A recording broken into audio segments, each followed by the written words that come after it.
mahasiswa ini, mereka pemalu, tapi mereka juga bisa beraksi. Nah, di buku ini nanti saya akan kasih tahu gimana tutorialnya menjadi mahasiswa yang aktif dan juga berprestasi. Seperti itu.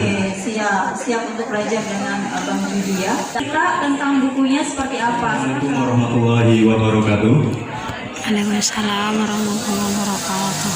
Perkenalkan, nama saya Julpan Siregar, tapi lebih akrab disapa dengan Juju. Jadi buku saya judulnya Kita Introvert Bisa Menjadi Extrovert, sebuah transformasi dari mendengar hingga bersinar. Tentunya judul buku ini punya begitu banyak makna. Kenapa? Dari kepribadian saya, yaitu introvert.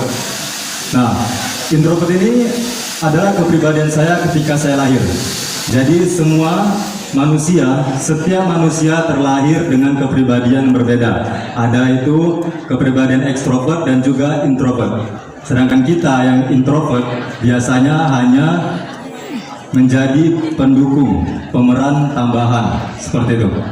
Nah, saya merasakan bahwa menjadi introvert ini adalah keterbatasan saya, kekurangan saya yang sangat-sangat besar. Oleh karena itu, ketika saya ingin memasuki bangku kuliah, kemarin saya gap year selama 2 tahun dan sudah overthinking bagaimana nanti ketika saya memulai perkuliahan. Saya kuliah malam. Jurusan yang saya ambil adalah pendidikan bahasa Inggris. Kenapa saya memilih jurusan itu? Karena saya membenci bahasa Inggris. Di rasa benci ini, saya mulai membuat itu menjadi sebuah tantangan. Orang bisa bahasa Inggris, tapi saya nggak bisa bahasa Inggris. Kenapa nggak saya coba aja?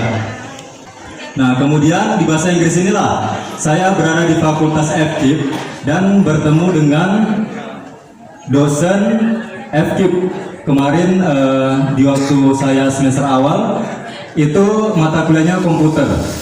Jadi di hari pertama bertemu dengan dosen komputer Pak Arifin tadi, saya mengerjakan tugas Microsoft Word dan Microsoft Excel. Nah, karena saya sudah terbiasa dengan kedua hal itu, saya pun mengerjakannya dengan cepat.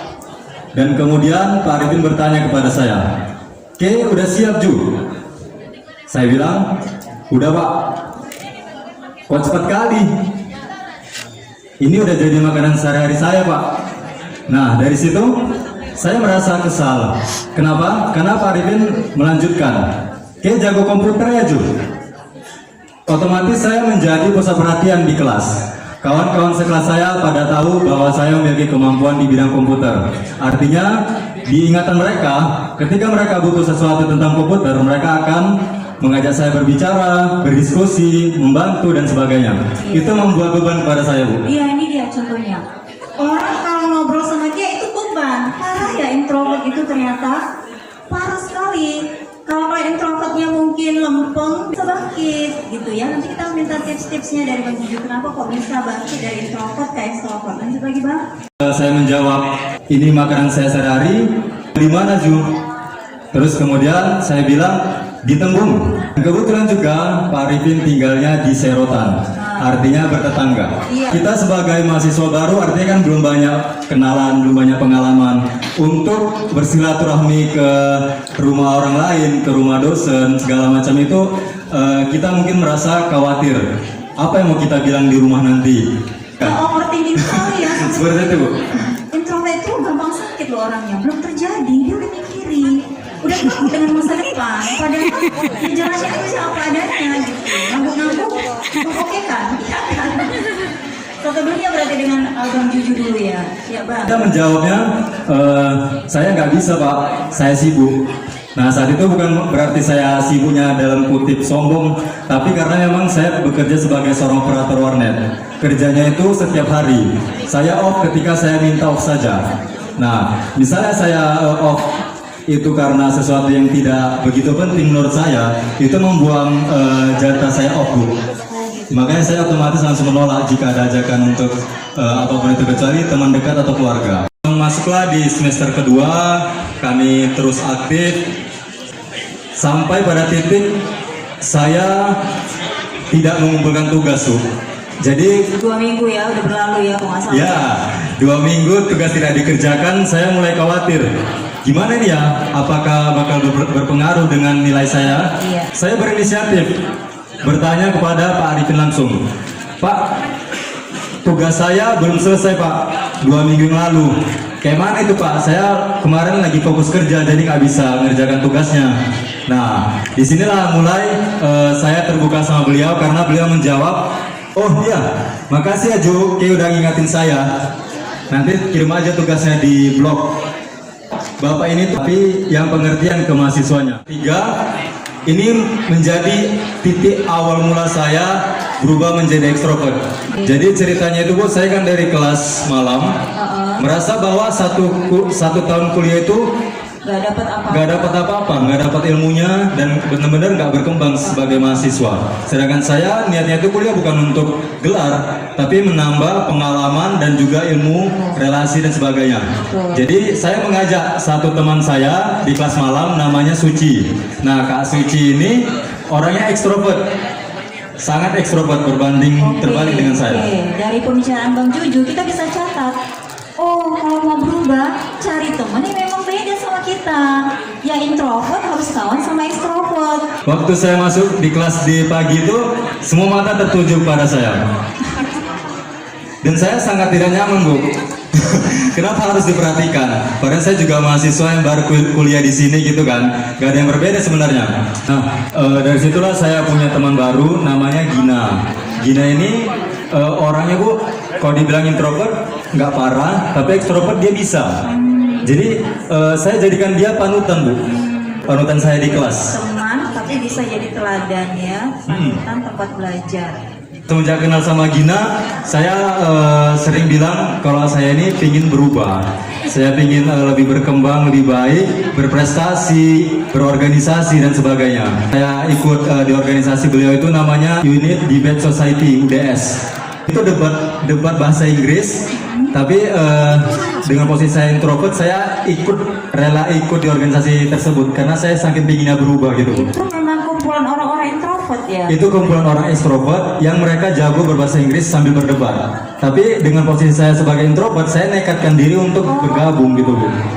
Itu apa yang membuatmu kok bisa mau bangkit berubah dari introvert, berubahlah dikit-dikit ke ekstrovert? Ada orang mengirim atau ada orang yang dikirim oleh Allah menyadarkanmu, atau gimana itu Lord? Jadi Bu, alasan kenapa saya mau berubah jadi ekstrovert karena saya kasihan Bu sama orang-orang yang berinteraksi dengan saya. Kawan-kawan sekelas saya selalu bilang saya itu sombong, ramah sedikit. Mereka bilang pada saya kalau mereka itu salah mengira selama ini. Salah mengira selama ini. Kalau saya sombong, padahal enggak. Oke. Karena saya nggak mau berbicara aja gitu Bu. Itu masih gitu Bang Juju. Belum lagi kalau orang introvert ini tersenyum. Ya Allah, bunga-bunga yang tadi kuncup jadi mekar. Cantik kali ternyata senyumnya si Lord Juju ini, si introvert ini. Yakinlah, kalian yang gini, coba tes. Yang kalian satu di kelas ini merasa parah juga introvertnya. Coba sesekali tersenyum dengan temannya extrovert dalam satu kelas. Lihat apa reaksi mereka, perhatikan mata-mata mereka. Pasti seperti bunga-bunga yang sedang mekar. Jadi dari situ saya mulai aktif lagi, mengembangkan diri. Pertama itu di lingkungan terdekat saya, yaitu di kelas. Kelas itu Bu, Gina mengeluh bahwa karena kelas orang-orang bandel, jadi mereka tuh sulit diarahkan. Bantu hidupkan kelas ini, tapi bantu saya juga. Apa itu? Untuk interaksi di kelas Bu. Jadi di grup kelas itu Bu, saya ngelawak sambil ngajak mereka untuk aktif, ngajak interaksi supaya grup tadi itu enggak kayak rumah hantu gitu. Setiap ada yang berulang tahun kami rayakan. Kasih kue? Ya, kasih kue bolu Bu. Jadi itu patungan. Atau kalau yang mau pakai uang saya sendiri juga nggak masalah karena kan saya kan posisinya kemarin itu sambil bekerja waktu kuliahnya. Jadi itulah pengorbanan saya supaya mengubah lingkungan itu jadi positif, berawal dari kepribadian saya dulu Bu. Nggak bisa kita pengen lingkungan itu positif sedangkan kita sendiri nggak positif vibes. Tips juga ya. Bagaimana mungkin kita bisa mengajak lingkungan kita, orang-orang di sekitar kita positif kalau itu tidak dimulai dari diri sendiri, ya? Iya, itu Bu. tipsnya juga ya Bang, dan dimulai secepat mungkin, sedini mungkin ya sekarang. Sekarang juga, karena udah punya geng ini Bu, aktiflah kemarin berorganisasi diajak sama Pak Arifin untuk membuat namanya Relawan Perpustakaan UNSU. Organisasi ini mulai berdiri dan ketika pembicaraan itu mau diskusikan itu, saya bilang dulu nama ke Gina sebelum tadi diskusi atau rapat. Gin, pokoknya aku nggak mau jadi ketuanya. Kalau aku jadi ketuanya, aku keluar dari organisasi ini. Udah request duluan. Request duluan, Bu. Itu kenapa? Saking takutnya atau memang males atau gimana? Karena Bu, kalau jadi ketua itu Bu, kan harus banyak ngomong. Ada nanti ada pidato segala macam. Yeah. Saya overthinkingnya di situ Bu. Gina bilang, udah tenang aja kok, Bapak nyuruh aku kok jadi ketuanya. Alhamdulillah saya pun tenang Bu. Oke, perempuan maju. Kenapa si Gina akhirnya jadi ketua? Jadi ketua. Gina. Gak penasaran. Terus aku di bagian apa? Di bidang pengembangan informasi. Alhamdulillah lagi Bu, karena bidang ini tuh bidang di belakang layar, bagian konten. Ya, di belakang layar aja cukup, udah bahagia, udah happy lagi. Terus? Tapi Bu, makin lama kan dijalani organisasi ini, Iya. ternyata saya kena bumerang juga Bu. Apa itu? Di jabatan saya sebagai kepala bidang pengembangan informasi yang fokusnya untuk konten, kon-kon saya ini Bu nggak mau konten. Ujung-ujungnya saya juga yang jadi model atau talent di konten itu Bu. Waktu awal-awal tuh Bu, rasanya kayak Kaku. kenapa ya kemarin di bidang ini? Karena itu tanggung jawab saya Bu. Konten ini promosi relawan perpustakaan ini harus saya yang tanggung jawab. Kalau nggak ada isinya, nggak ada kontennya ya berarti kan saya yang disalahin. Sampai pada titik dan ternyata Bu, saya temukan prestasi itu nggak hanya untuk orang ekstrovert. Oh. Iya Bu, Introvert juga. introvert juga bisa berprestasi. Apa itu? Contohnya saya mengikuti lomba menulis Bu. Dan Dan ternyata saya mendapatkan juara 1. wah, betul dong buat Bang Juju yang introvert akhirnya berubah. Ya, terus kita juga Yosi. Ternyata berprestasi itu senang juga ya buat orang-orang di sekitar itu kayak bangga sama kita, bisa terinspirasi dari kita. Jadi kenapa nggak kita coba untuk explore lagi prestasi-prestasi yang lain? Nah, Iya. lama jadi candu nih ya Bang. Pengen Iya, Bu. lagi coba cari, coba lagi try and error, menang kalah nggak masalah. Iya. Ada kemarin kami ikut program magang ke luar negeri. Jadi ada di negara Filipina sama Thailand.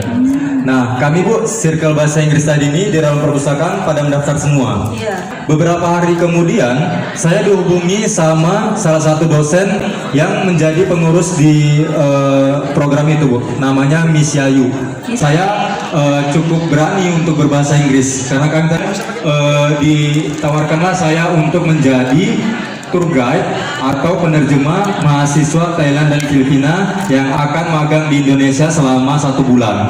Jadi overthinking lagi Bu. Luar negeri, orang-orang dari luar negeri artinya ketika introvert saya kumat tadi, mereka bisa lebih parah benci sama saya Bu. Saya melambangkan negara Indonesia ini berarti nggak ramah segala macamnya. Saya takut di situ Bu. Oh, kamu mikir juga bahwa diri kamu adalah bentuk perwakilan dari Indonesia.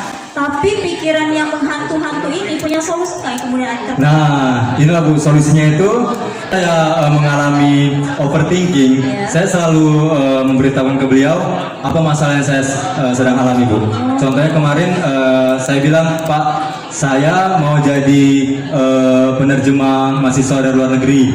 Gimana itu Pak? Iya. Nah, jadi beliau langsung ngasih saran ke saya Bu untuk membaca buku-buku tentang pelayanan atau tour guide. Saya ketika udah baca buku tadi itu lebih tenang Bu, lebih rileks. Ini tips juga. Ketika kita resah, kita harus curhat sama orang yang memang tepat. Jangan curhat sama orang yang salah. Jangan minta solusi sama orang yang memang tidak pada bidangnya. Pak Arifin dianggap oleh Lord Juju adalah orang yang tepat untuk menjadi tempat bercerita sehingga ditawarkan solusi. Kemudian dikerjakan nggak solusi dari Pak Arifin? Saya kerjakan Bu. Solusinya itu nggak jauh-jauh dari baca buku. Ada yang ingin saya ketahui, saya pelajari, ada masalah yang sedang saya hadapi, ujung-ujungnya nyari di buku.